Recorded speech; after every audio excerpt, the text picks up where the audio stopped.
안녕하세요. 이 5강 두 번째 시간입니다.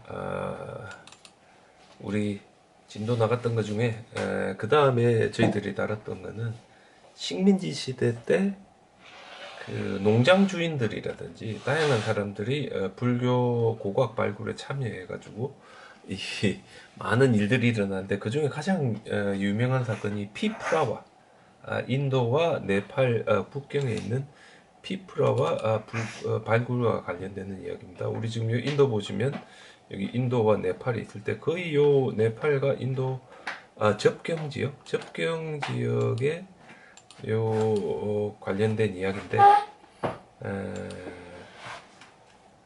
지금 여기 보시면 여기 룸비니가 나오는데 카필라바스 두완이라고 나오고 바로 요 지역, 요 국경 지역에 있었던 이야기입니다.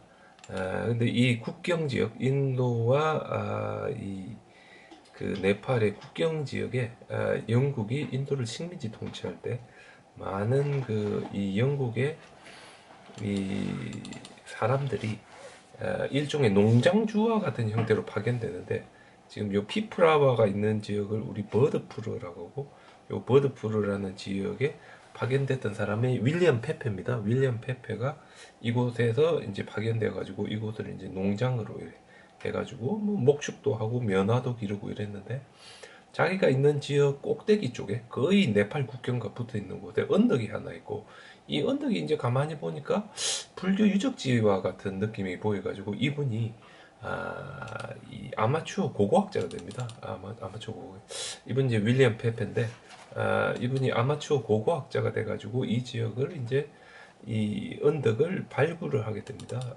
지금 여기 보시면 이 언덕이 있는 지역을 중앙에서 쫙 파들어가 가지고 땅 밑으로 이렇게 내려간 흔적들이 보인다. 이 발굴할 당시 사진인데 흔적들이 보이는데 이분이 이렇게 해가지고 이곳을 파고 내려갔더니 밑에서 석관을 발견했습니다. 이 제법 큰 석관인데 이 석관을 발견했는데 이 석관이 보니까 이 그 직사각형, 정사각형이 두 개짜리가 있는 아주 그 정밀하게 만들어진 크기가 우리 전체 보면 그런 석관이고 이 석관 안에서 하나, 둘, 셋, 넷, 다섯 개의 사리함이 나왔습니다. 근데 보면 하나, 둘, 셋, 네 개의 사리함은 그냥 일반적인 돌로 만든 사리함이지만 요 마지막에 있는 요 이 유리로 만든 요 그릇은 아주 정교하게 만들어진 거다라고 이야기할 수 있는데 지금 여기 보시면 아주 깨끗한 유리에 물고기가 위에 이렇게 장식되어 있는 아주 이 그 기원전 한 200년 정도로 치면 아주 사치스러운 어떤 그런 그릇이 되겠고 그다음에 이 석관 중 이 사리함 중에 하나에서 이렇게 글자가 이렇게 나왔습니다. 글자 보통 우리 인스크립션 피프라와 인스크립션이라고 하는데 글자가 나와가지고 대충 이게 어떤 것인가를 우리가 알 수 있는 그리고 이 글자들과 함께 엄청나게 많은 보석들이 나왔습니다. 이 금을 깨끗하게 패가 만든 꽃이라든지 이 색깔이 있는 유리들을 깎아서 만든 아름다운 꽃과 같은 어떤 이런 것들이 나왔는데 지금 여기 보이는 이런 유리 같은 경우에는 저희들이 판단할 때 아마도 그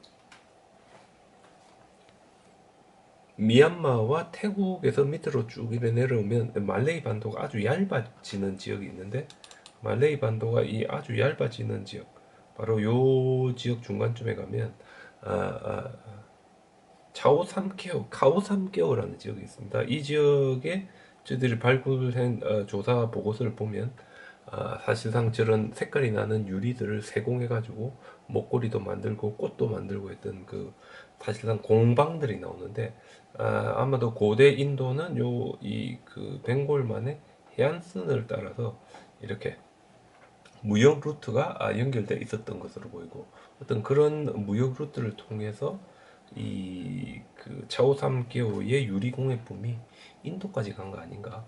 이 차오삼개오의 유리공예품은 이 남방 항로를 통해 가지고 사실 우리나라까지 올 수 있고 김해 대승동 고분에서 나타나는 그 유리공예품도 상당한 유사성을 지니고 있어서 전혀 이게 가능성이 없다고만 하기는 힘든 뭐 그런 거다 이렇게 이야기해 드릴 수 있습니다. 아, 그러니까 1800년대 후반에 천장 스님의 대당세계 영역본이 인도 전역으로 퍼져나가면서 수없이 많은 인도에 파견된 영국 식민지 이 그 학자들이 셀프 고고학자들이 되어가지고 이 그 발굴 작업에 참여했는데 그 중에 가장 큰 사건이 바로 이 피프라와 발굴입니다. 그리고 피프라 발굴은 1898년 1월 19일 날 있었고 발견된 것은 아쇼카 왕 시기 형태로 보이는 불탑이 있었고 불탑 밑에 석관이 발견됐고 석관은 전혀 오픈되지 않았으며 이 안에 5개의 사리함이 발견됐고 그 중에 한 군데서 인스크립션 그 뭡니까 아쇼카 브라하미 문자로 쓰여진 이 비문이 발견됐습니다. 지금 여기 보시는 이게 그 윌리엄 페페가 직접 필사를 해가지고 빈센 스미스와 제가 보기에는 그 안톤 퓨어러에게 아마 보냈을 건데 요 보시면 위에 글자가 2개 더 있습니다. 이게 한 줄, 2줄 썼는데 위에 글자가 2개 더 있는데 안톤 퓨어러는 이게 뭔지 몰랐고 우리가 가만히 조사를 해보니까 이 글자가 이제 쓰여질 때 지금 보시면 여기 보이는데 둥글게 이제 위에 쓰다가 칸이 모자라니까 위에 올라갔었던 겁니다. 이렇게. 근데 위에 이렇게 올라갔었다는 거는 요 문장이 여기서부터 시작된다. 그지? 여기서부터 이 문장이 시작된다는 거 이제 우리가 알 수 있습니다. 위에 2개가 올라갔고 위에 2개가 올라간 것까지 합해서 저희들이 보면 요 문장은 저희들이 봤을 때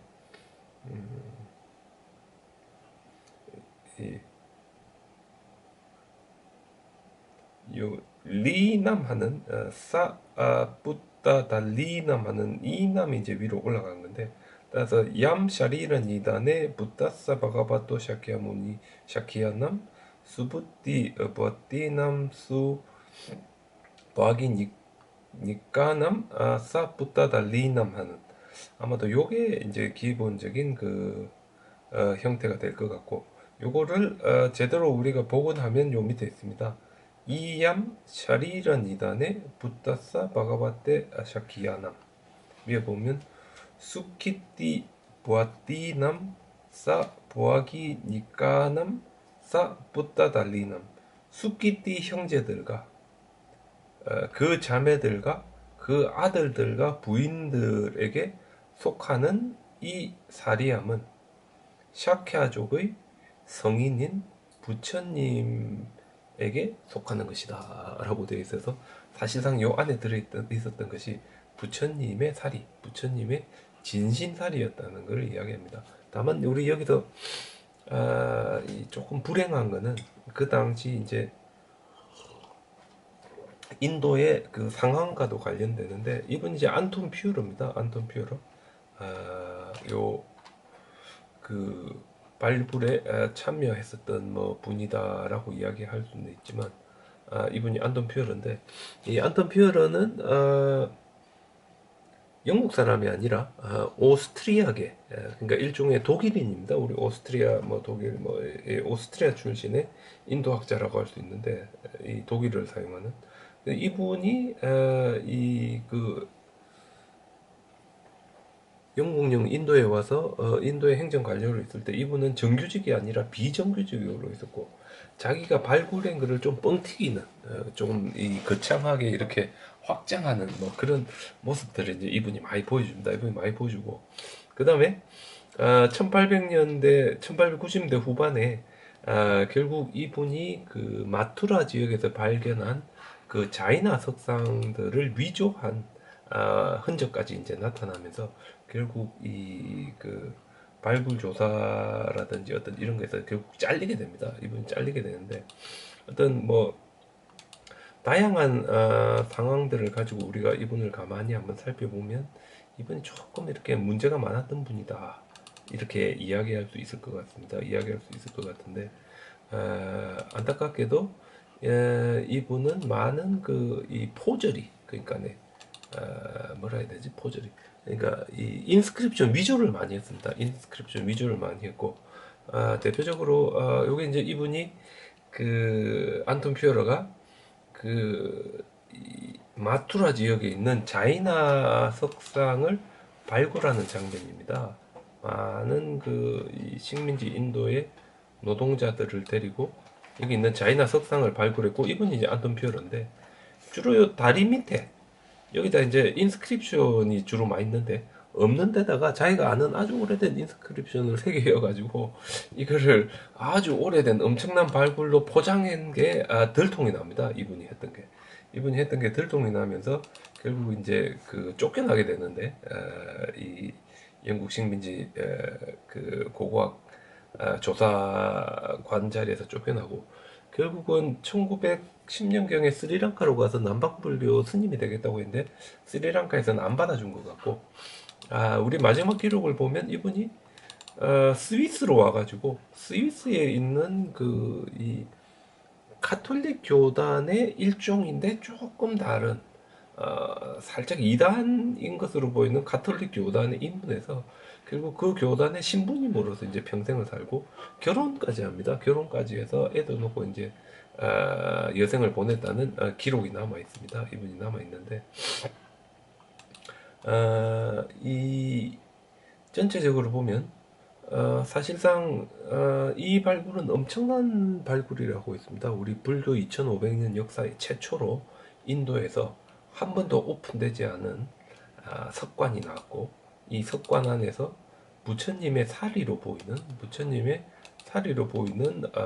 이게 발견됐는데, 안톤 퓨어 이 윌리엄 페페는 어디까지나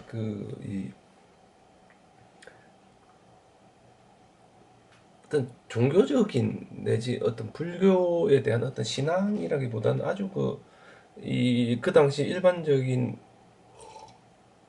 흐름에 따라서 자기가 이걸 발굴해 보면 뭔가 엄청난 거를 가지고 있을 수 있을까 하는 어떤 일종의 보물사냥꾼과 같은 그런 형태로 여기를 이제 발굴했던 거고, 그러다 보니까 이분은 요 각각의 사리함에 들어있는 이 뼈라든지 재 같은 데는 관심이 없었고, 제가 보여드렸던 보석이라든지 뭐 이런 데만 주로 관심이 있었습니다. 그래서 이제 부처님의 사리를 제대로 보관하지도 않고 한 군데로 다 모아가지고 통에 넣었다가, 영국 정부는 요게 이제 스캔들로 되니까 영국 정부가 이걸 가만히 가지고 있으면 시끄러워질 것 같습니다.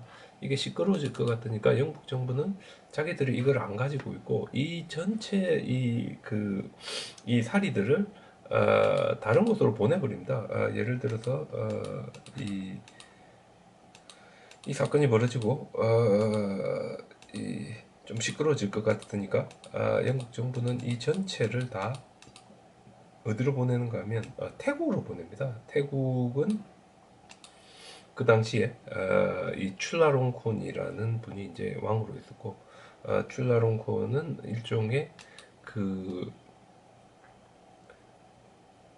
전륜성 왕으로서 부처님의 사리를 발굴했을 때 이거를 주변에 있는 국가에 나눠주는 의식을 진행하게 됩니다.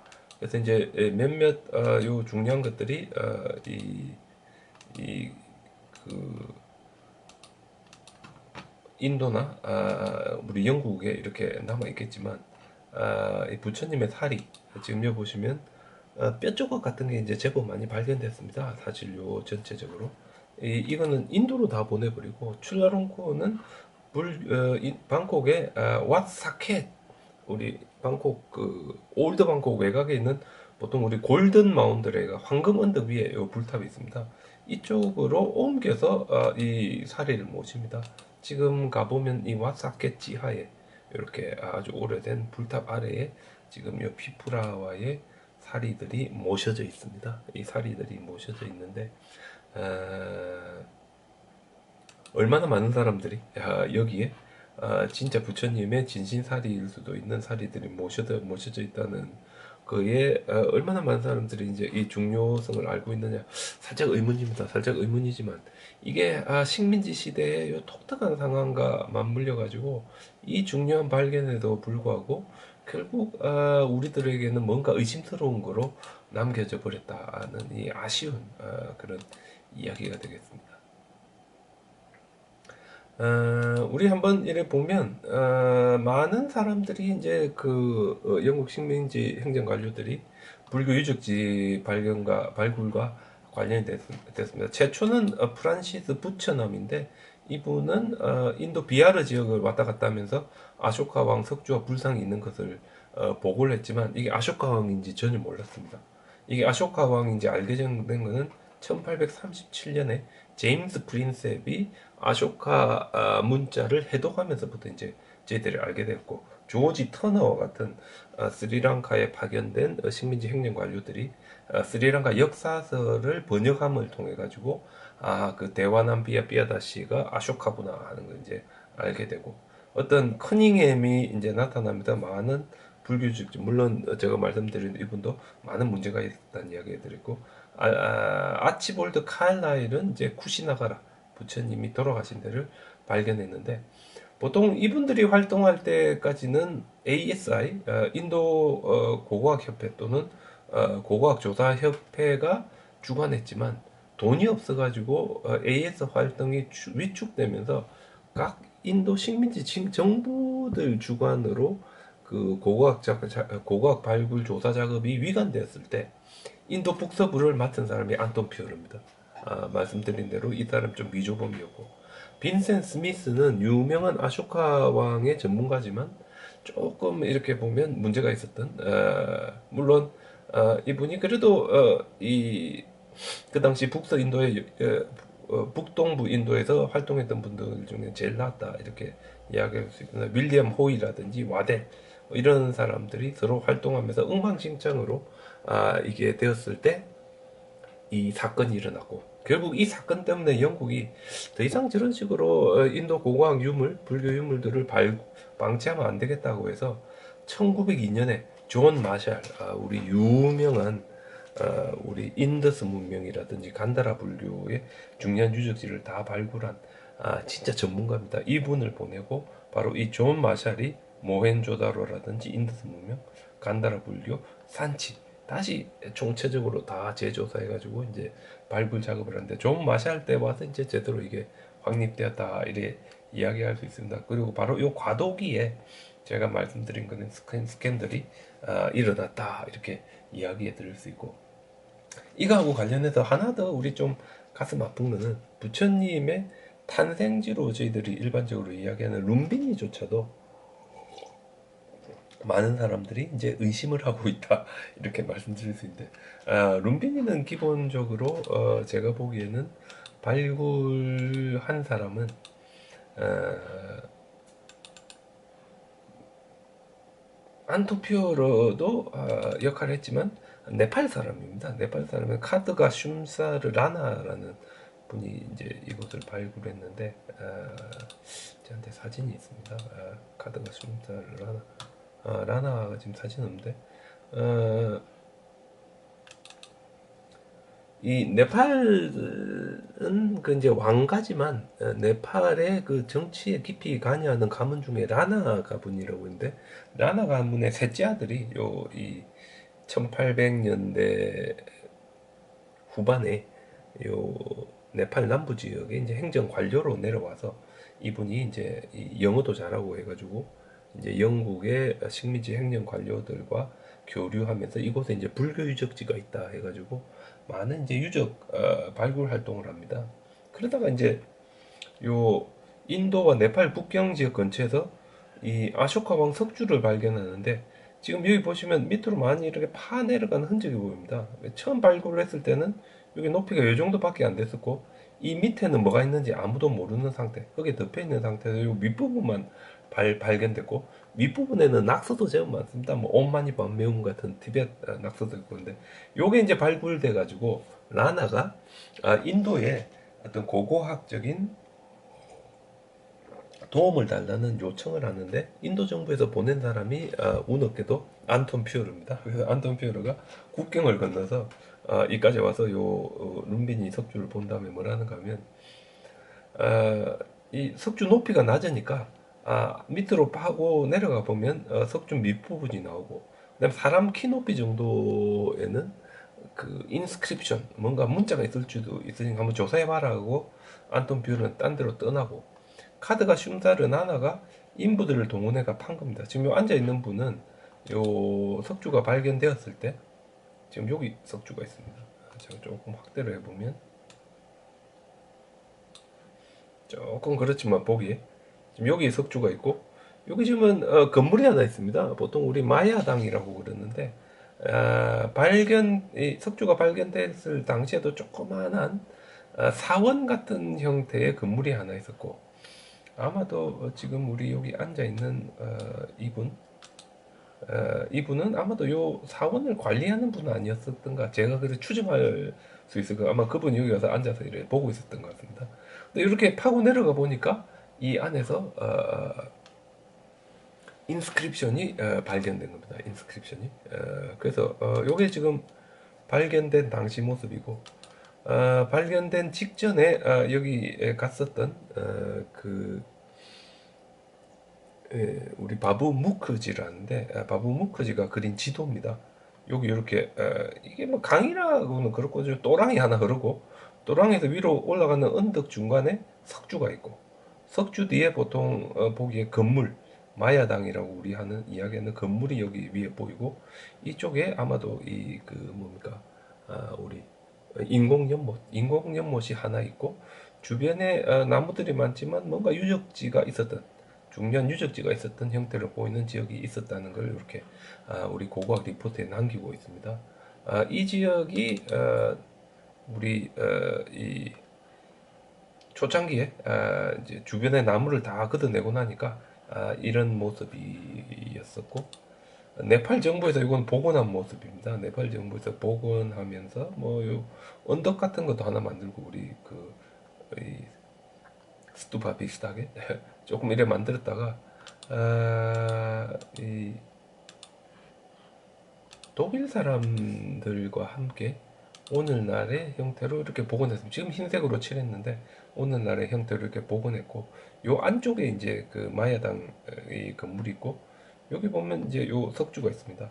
그러니까 원래 발견됐을 땐 여기가 전부 이렇게 언덕으로 이렇게 사실 이렇게 높았던 데를 이렇게 다 발굴했다고 볼 수 있고 요 밑으로 파고 내려온 건데 밑으로 파고 내려와 보니까 인스크립션이 있었던 겁니다. 지금 현재 가면 이제 이렇게 석주가 있고 타고 내려가 보니까 이렇게 우리 이 뭡니까 아쇼카 인스크립션이 남아 있습니다. 이게 아주 중요한 인스크립션인데 지금 여기 있습니다. 대화남 비에나 비아다시나 란나 와시 미사띠 와사 아비 사테나 아테나 아가짜 마디아테 히다 부테자테 샤케무니띠 요 두 줄이 제일 중요한데 대화남 비에나 비아다신 신들에게 사랑을 받고 백성들에게 사랑을 주는 왕 아쇼카는 왕이 되고 20년이 지난 후에 위사띠 와사 20년이 지난 후에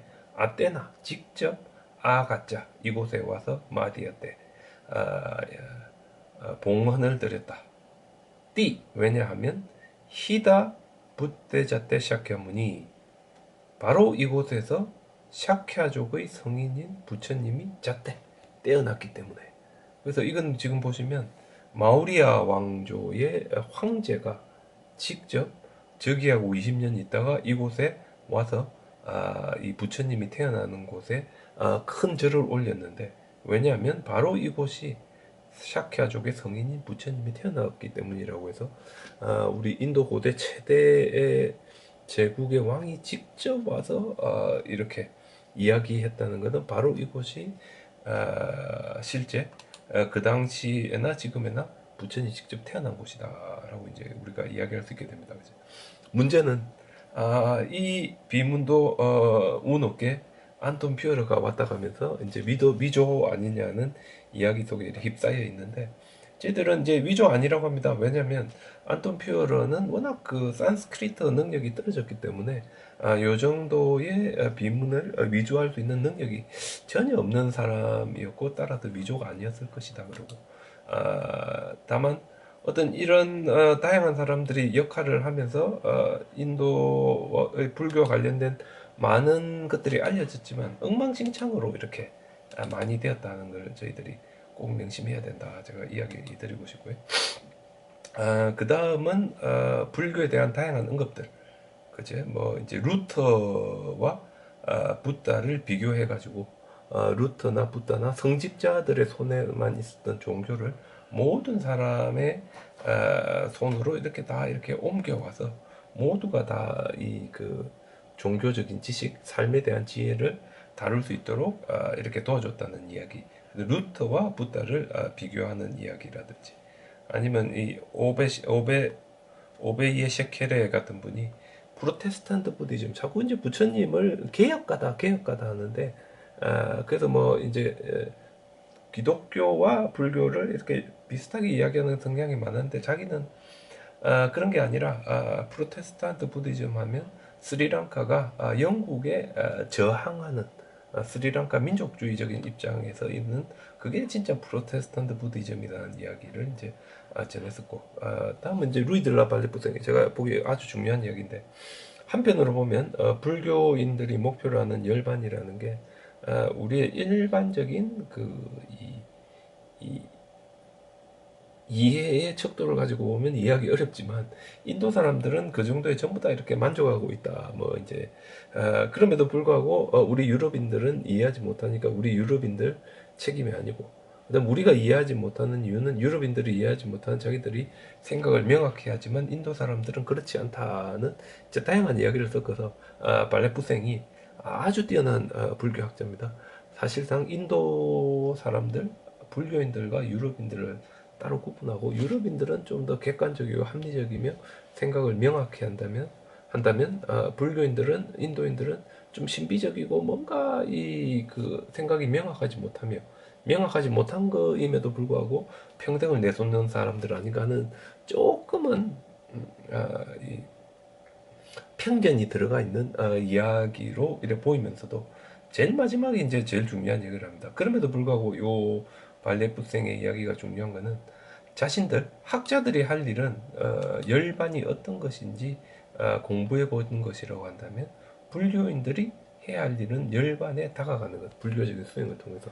그래서 불교인과 이 학자들은 뭔가 하는 일이 다르다는 것을 이제 이렇게 보여주는 아주 이 독특한 대표적인 그런 언급이다. 아주 잘 만들어진 언급이다. 이렇게 이야기할 수 있겠습니다. 한국 사회와 오리엔탈리즘은 뭐 제가 여러 가지로 얘기했지만 우리 한국 사회에서 글로벌라이제이션, 세계화라고 하면 이건 사실상 미국화를 이야기하고 사실상 미국 중심으로 아시아에서 가장 미국화된 국가가 한국이다라는 이제 이야기를 많이 들으면서 우리가 열심히 미국화에 매진하면서 사실상 우리의 것, 우리 조상들의 것은 전부 다 이 동양이라든지 이런 환상 속에 다 파묻어버리고 완전히 미국적인 사회를 건설하기 위해서 우리가 노력하면서 우리의 과거를 다 묻어버렸다.